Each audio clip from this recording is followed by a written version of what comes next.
Assalamualaikum warahmatullahi wabarakatuh. Saya Al-Asad Talimul Hakim dari Ilmu Tanah, Fakultas Pertanian, Universitas Lampung, angkatan 21. Di sini saya akan mempresentasikan sebagai tugas metode ilmiah tentang bioremediasi. Ya, bioremediasi. Jadi, bioremediasi itu adalah proses pemulihan lahan atau media yang tercemar dengan memanfaatkan kemampuan organisme untuk mengeraikan senyawa-senyawa organik.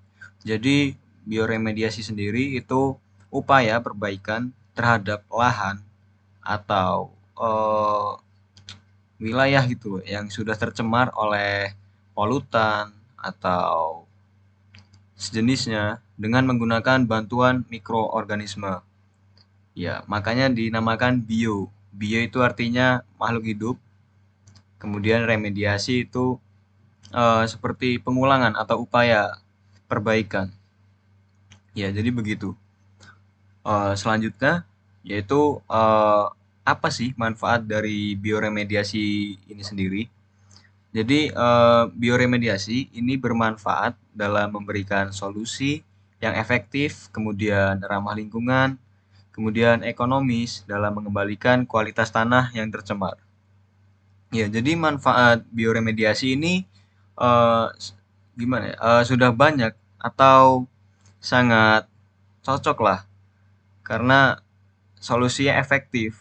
Mengapa? Karena dalam perbaikan lahan dengan menggunakan bioremediasi ini itu bisa mengurangi waktu, kemudian ramah lingkungan itu karena menggunakan bantuan mikroorganisme tadi, bukan bahan kimia. Kemudian ekonomis, ya mungkin bisa saja dibilang ekonomis karena mikroorganisme itu sebagai alat membantu memecahkan senyawa-senyawa molekul pencemar atau polutan di lahan yang tercemar.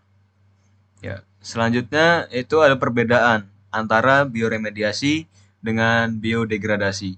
Jadi perbedaannya yaitu bioremediasi merupakan proses menggunakan mikroorganisme seperti bakteri, kemudian jamur, dan juga alga untuk menghilangkan polutan dari lingkungan. Sedangkan biodegradasi itu proses alami pemecahan senyawa organik menjadi bentuk yang lebih sederhana oleh mikroorganisme seperti jamur dan bakteri. Jadi di sini perbedaannya yaitu dari tempat atau tempat ya, di bioremediasi sendiri itu kan dari lingkungan, sedangkan biodegradasi itu seperti di lahan. Kalau bioremediasi ini bisa di air, seperti di laut yang terkena polutan minyak, minyak tumpah. Ya, next selanjutnya. Ya, di sini dalam bioremediasi itu memiliki teknik sendiri atau beberapa teknik yang biasa digunakan untuk mengatasi lingkungan yang tercemar oleh polutan. Yang pertama itu ada teknik in situ. Ya, jadi teknik in situ sendiri itu melibatkan penambahan mikroorganisme yang memiliki kemampuan untuk memecah senyawa kimia tertentu secara alami. Jadi teknik in situ itu menggunakan mikroorganisme yang memiliki kemampuan itu diberi pada lahan atau lingkungan yang tercemar itu. Jadi dalam suatu lahan yang tercemar itu kita memberikan mikroorganisme yang sudah sebelumnya kita survei atau mengecek lah dari polutan apa yang mencemar lingkungan tersebut, dan itu kita mencari mikroorganisme yang cocok untuk memperbaiki atau memecah senyawa kimia tersebut yang merupakan bahan pencemar dari lingkungan. Kemudian selanjutnya yaitu ada teknik ex situ, yaitu teknik teknik yang melibatkan pengangkatan material yang tercemar ke tempat khusus. Jadi teknik ex situ ini berbeda dari teknik in situ sendiri. Jadi teknik ex situ ini dari lingkungan atau lahan yang tercemar itu kita mengambil sampel dan kemudian dari sampel itu kita kembangkan di lab untuk mencari mikroorganismenya untuk menetralkan dari polutan tersebut.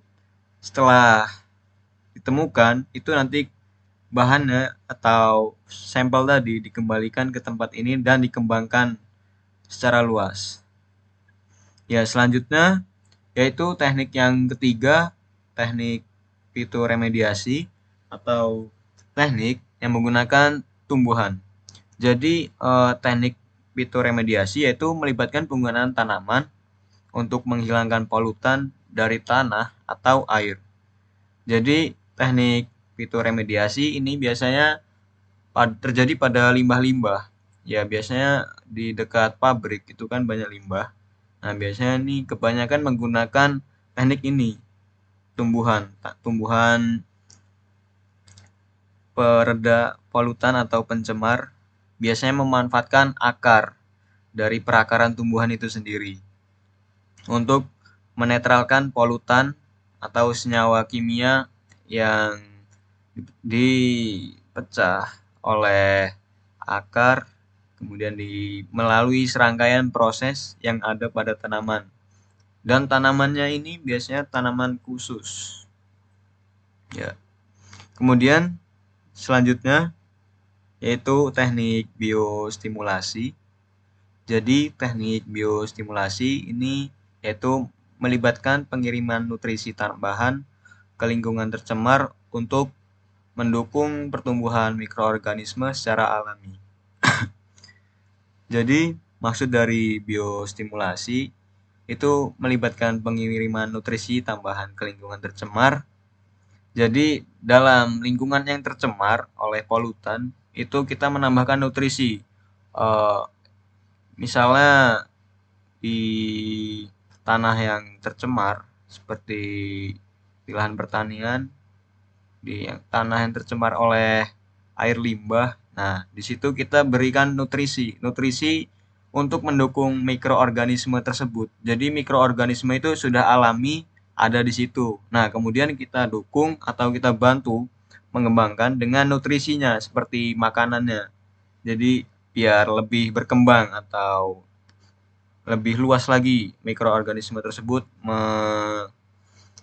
membioremediasi lahan yang tercemar tersebut. Ya. Kemudian teknik yang selanjutnya yaitu ada teknik land farming. Jadi teknik land farming ini melibatkan perlakuan dengan mikroorganisme untuk menghancurkan polutan dengan menyebar di lahan pertanian. Ya, jadi maksud dari teknik land farming ini melibatkan perlakuan dengan mikroorganisme untuk menghancurkan polutan, yaitu perlakuan dari beberapa mikroorganisme itu seperti diacak mungkin, dicoba satu persatu kemudian. Nah, kemudian yang cocok baru langsung disebar di lahan pertanian tersebut. Itu teknik land farming. Kemudian teknik bioaugmentasi yaitu teknik yang melibatkan penambahan mikroorganisme yang telah dimodifikasi ke dalam lingkungan untuk membantu mengurai senyawa kimia tertentu. Jadi teknik ini melibatkan penambahan mikroorganisme yang dimodifikasi. Jadi seperti mikroorganisme yang mampu memecah senyawa kimia kemudian dimodifikasi untuk bisa dapat selain memecah kimia dan juga bisa memperbaiki atau menjadi memperbagus lah lahan tersebut. Ya, sini untuk membantu mengurai senyawa kimia tertentu. Jadi senyawa kimia yang susah dipecah atau diurai. Oke, selanjutnya yaitu ada kesimpulan. Jadi kesimpulan dari PPT saya ini yaitu bioremediasi adalah proses pemulihan lahan yang tercemar dengan bantuan mikroorganisme karena memberikan solusi yang efektif kemudian ramah lingkungan dan juga ekonomis.